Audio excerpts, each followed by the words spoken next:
देखो सबसे पहली बात तो ये है कि ये प्रेशर की एक यूनिट होती है बैरोमीटर 760 mm। इसका मतलब क्या है कि अगर 760 mm का मतलब क्या है कि एक ट्यूब ले लो, ट्यूब कांच की ट्यूब ले लो, उस कांच की ट्यूब में ना 760 मिलीमीटर तक मरकरी भर दो।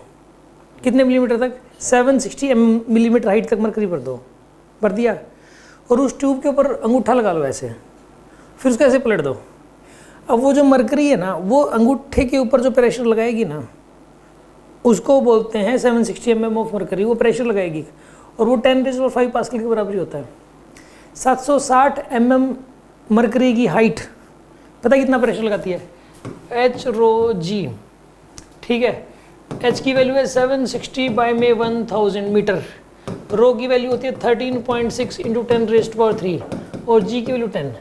इसको सोल्व करो आप, इसको सोल्व करोगे ना तो ये 10⁻³ है, तो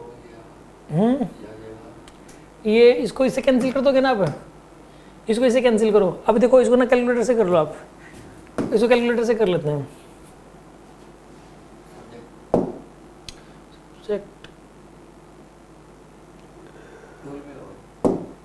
टूल्स,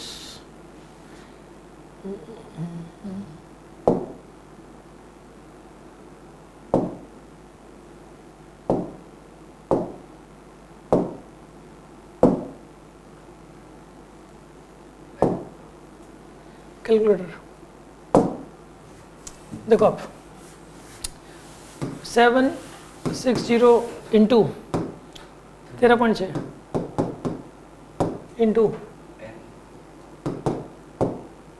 ये देखो ये आ गया लगभग 1, ये 10⁵ पास्कल आ गया लगभग आ गया, ठीक है ना। ये लगभग 1 ATM के बराबर होता है। 720 होता है शायद 760 या 720 तो मुझे कंफर्म नहीं है। 720 तो नहीं मिलेगा, बहुत कम हो गया 720 तो।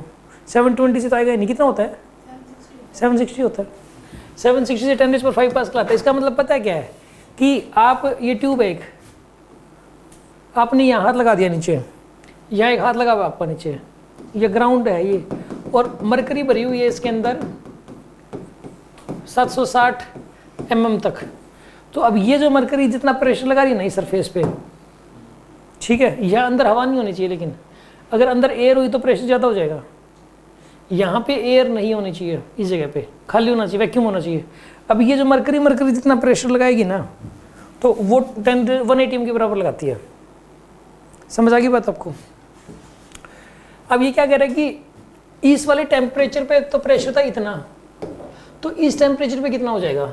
इसका मतलब आपको, मतलब इसके अंदर जो है ना वॉल्यूम कांस्टेंट लेके चलना पड़ेगा इस केस में, ठीक है ना। वॉल्यूम कांस्टेंट लेके चलना ही पड़ेगा, ना तो ये क्वेश्चन हो नहीं पाएगा फिर। अगर वॉल्यूम भी बदल रहा है, मैं यही नहीं पता वॉल्यूम कितना बदल रहा है, तो आप इसके अंदर वॉल्यूम जब कांस्टेंट है तो P directly proportional to T होता है। केल्विन में कन्वर्ट करोगे, ये था 273 से 373 केल्विन हो गया, ठीक है। पहले था 273 केल्विन और प्रेशर कितना था?